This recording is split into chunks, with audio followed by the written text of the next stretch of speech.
Ali. Bom dia, sétimo ano. Meu nome é João Maurício, sou professor daqui da escola de Penotiba. Eu vou tentar ajudar vocês aqui no plano de estudo, nos exercícios de revisão. Eu vou só comentar as questões para que facilite para vocês aí de alguma maneira, tá? Então vamos lá. Na primeira questão, o cara ele pede para listar e exemplificar relações ecológicas harmônicas e desarmônicas. Então presta atenção, cara. Harmônico já significa o quê? Que os dois vão se dar bem, ou seja, não tem prejuízo para ninguém. Eu me relaciono com alguma coisa que não me traga prejuízo. Isso é harmônico. Desarmônico, o nome já está dizendo, é uma relação onde algum desses seres que estão se relacionando vão ser prejudicados de alguma maneira, tá? Ou vai morrer, ou vai ser comido, ou vai ser destruído, mas uma relação onde uma parte sempre tem um prejuízo. Então, também não precisa decorar muito. Ele coloca aqui, na primeira questão, relações harmônicas. Abelha, sociedade. Pô, numa sociedade, você vê, a gente vive numa sociedade, nós trocamos funções, né? Isso é uma relação harmônica. Uma colônia, olha só, protocooperação, né? O nome já está dizendo, protocooperação, eles cooperam um com o outro, né? Comensalismo e inquilinismo, mutualismo, que é uma relação muito importante, onde existe a troca mútua de favores, né? E na relação desarmônica, todo mundo já ouviu falar em predatismo, alguém comendo alguém, né? Então alguém vai ser prejuízo, a presa sempre é prejudicada, tá? No parasitismo, a mesma coisa. Olha só, você tem um verme em você que está prejudicando você, ele está se dando bem e você está se ferrando. Então, você também não precisa ficar decorando isso. Olha para o seu meio, pô. Você já viu isso na televisão, você toda hora vê um leão comendo uma zebra, você toda hora, agora, por exemplo, nós estamos passando a Covid, esse vírus é um parasita, olha só. Ele está se dando bem e todo mundo está morrendo. Você está em casa por causa de um parasitismo, olha só, causado por um vírus. Tá? Então, basta você ter calma na hora da pergunta e responder tranquilamente. As duas respostas aí, 1 e 2, está show de bola. Depois ele bota assim, ó, uma relação na número 3, onde a fêmea e o macho da viúva negra. A viúva negra, ela come o macho. Depois da relação sexual, por isso ela é chamada de viúva negra, ela come o macho. Então, uma relação de quê? Canibalismo, quando eu destruo a mesma espécie.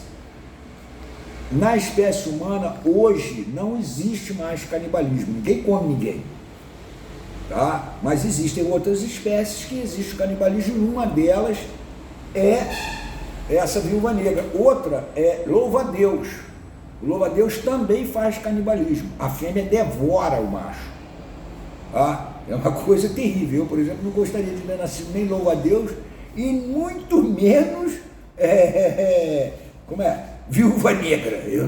Eu, se eu chegar no céu um dia, se chegar lá, que eu acho que não vou, essas duas coisas eu não quero voltar, nem um e nem outro, né? Aí a gente vai lá, ele pede para diferenciar aqui, na quarta questão, camuflagem e mimetismo. Os dois têm a função de proteger o cara, tá? A função básica da camuflagem e do mimetismo é proteger esse ser. Só que ele vai utilizar o padrão do ambiente, né? No caso da camuflagem, por exemplo, o cara que é verdinho, um grilo, uma esperança que é verde, está metida num lugar que é tudo verde, ela quase que desaparece, que você quase não vê, os predadores quase não vê, isso é camuflagem, ela está se camuflando naquele meio. No mimetismo, ele usa a estratégia de se parecer com outro ser vivo. Por exemplo, existe a cobra coral, que ela é vermelha e preta, mas existe a coral falsa, que também é vermelha e preta. Olha só que uma tem veneno e a outra não. A que está fazendo o mimetismo, ela utiliza o mimetismo porque um outro ser vivo, quando olhar e ver ela vermelha e preta, acha que é uma cobra coral, não ataca ela.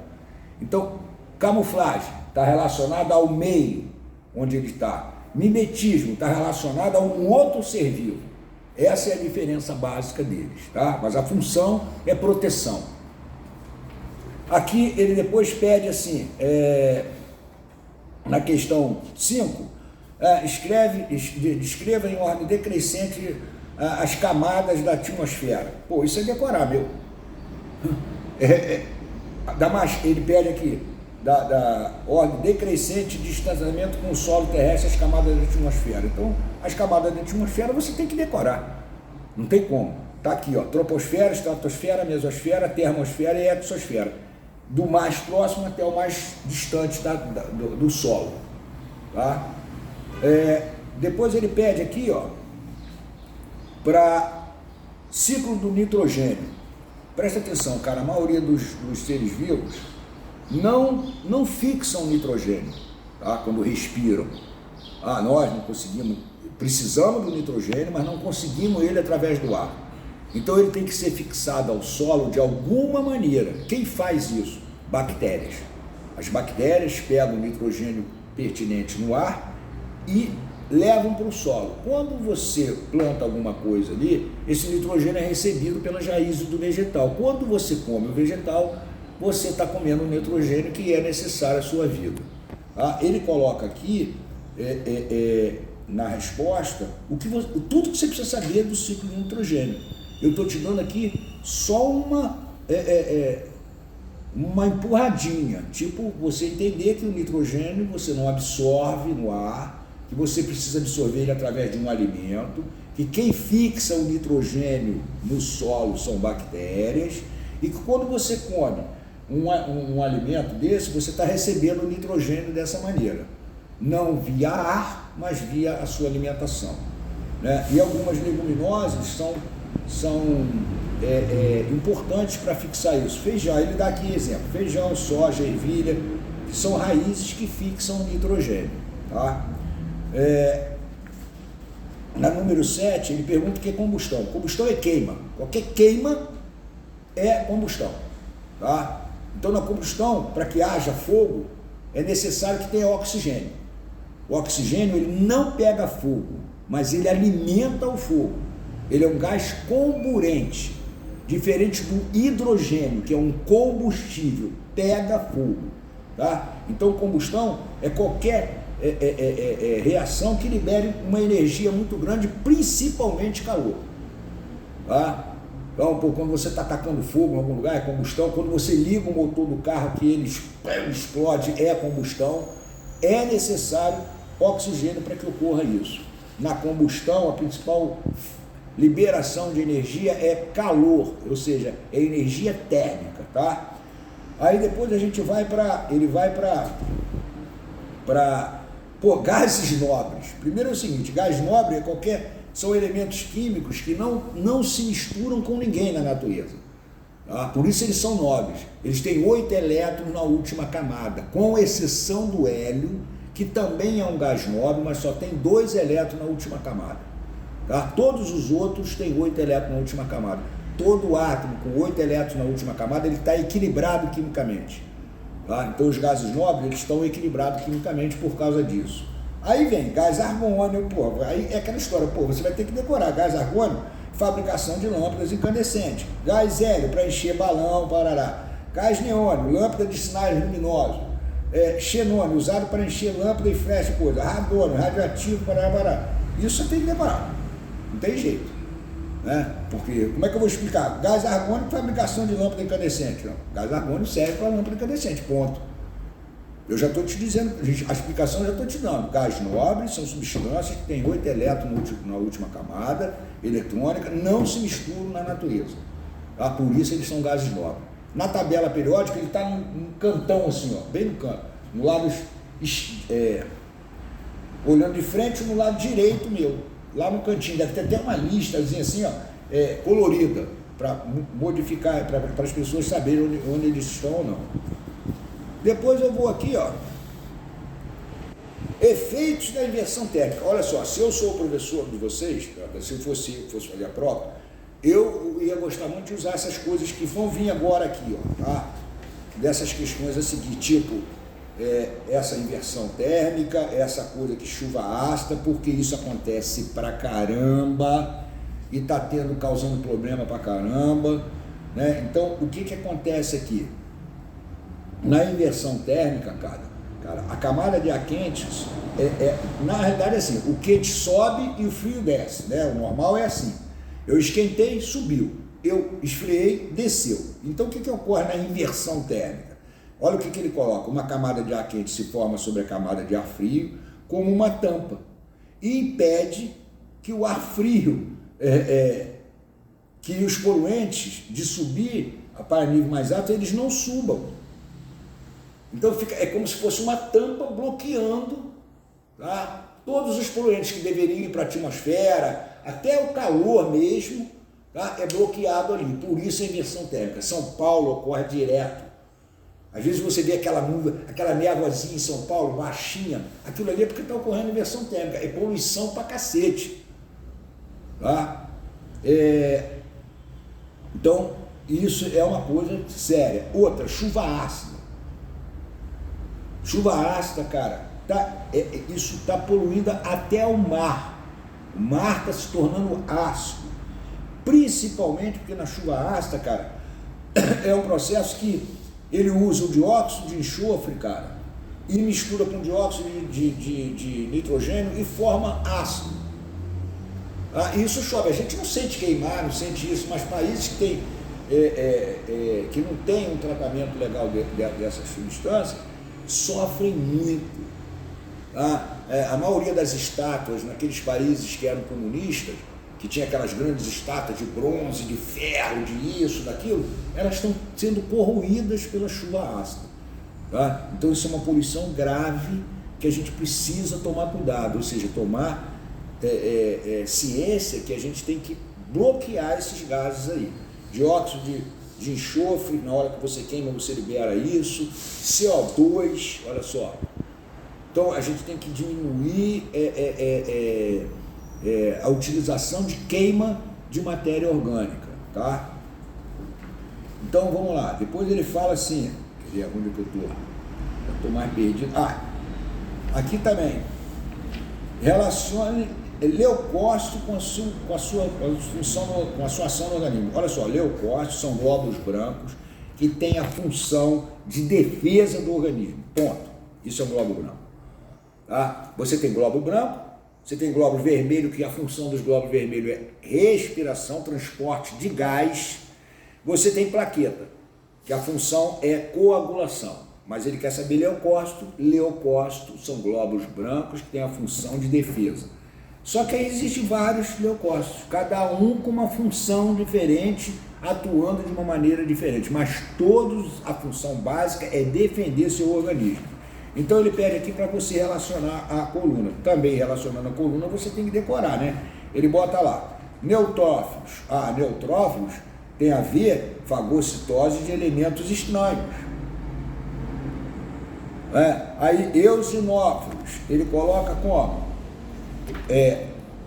Defesa contra parasitas. Então, por exemplo, se você tiver uma verminose, quando você fizer um exame de sangue, seus eosinófilos estão muito altos. O médico vai lá e, esse cara tem um verme. Olha só. Quando ele chega aqui, por exemplo, quer ver, em linfócitos, que é o eles nos linfócitos, aqui, produção de anticorpos. Então, quando, por exemplo, se você recebeu hoje uma bactéria, os linfócitos vão entrar em ação para produzir anticorpos para te defender, como uma vacina. Olha só, agora mesmo, está todo mundo correndo atrás dessa vacina da Covid aí. Quando você receber a vacina, ele está te dando o vírus, porra. Aí os linfócitos vão ser avisados e começa a produzir anticorpo para que você se defenda naturalmente. É assim que funciona. E aí tem basófilos, monócitos, todos eles são leucócitos com funções determinadas aqui.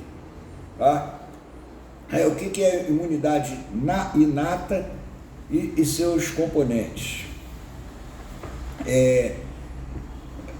O cara inata, né, assim, ele bota aqui, fornece a defesa inicial contra o micro-organismo como vírus e bactéria. Os mecanismos de defesa da imunidade inata existem no organismo antes mesmo da ocorrência de uma infecção.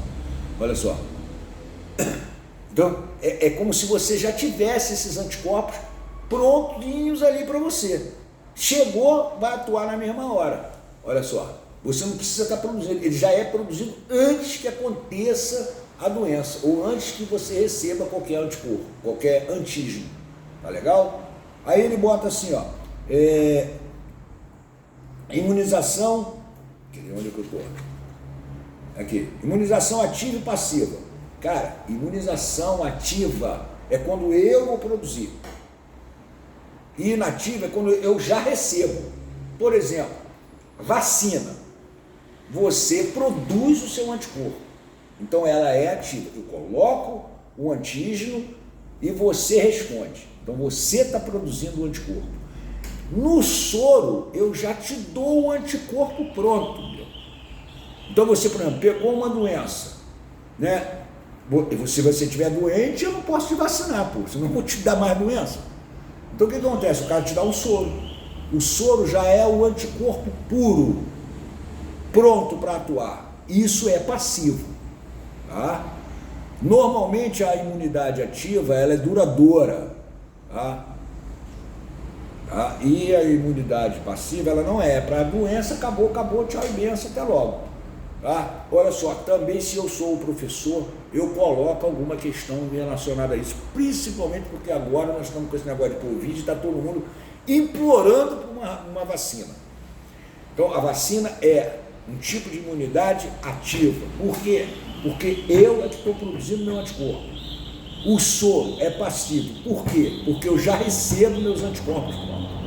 Show de bola. Onde que eu estou aqui? Isso aqui é chato pra cacete.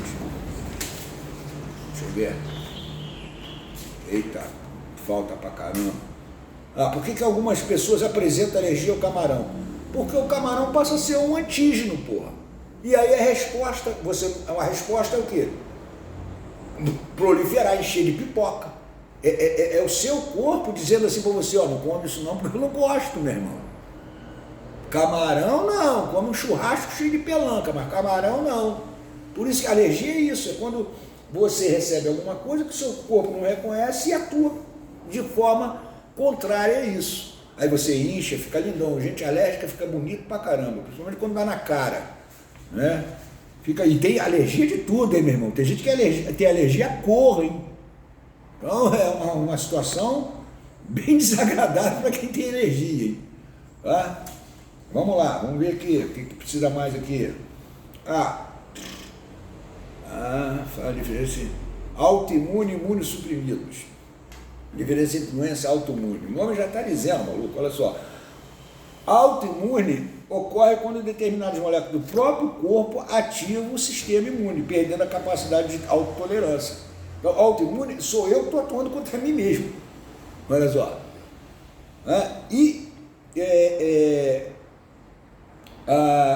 Quando a gente fala de imunossuprimidos, o cara coloca aqui, o sistema de defesa do organismo pode apresentar defeitos que, por sua vez, podem causar doença. Dizemos, então, que essas doenças são causadas por imunodeficiência. Pode ser classificada como congênita ou adquirida. Congênita ele vai para filho, adquirida você adquire de outro. Né? Então, é quando o seu organismo apresenta um defeito, ele criou um defeito e isso, você ficou doente, olha só, e você não tem como corrigir isso, tá? Agora vamos lá, o cara agora vai falar de água, cara, que é uma brincadeira, né, meu irmão? O cara sai de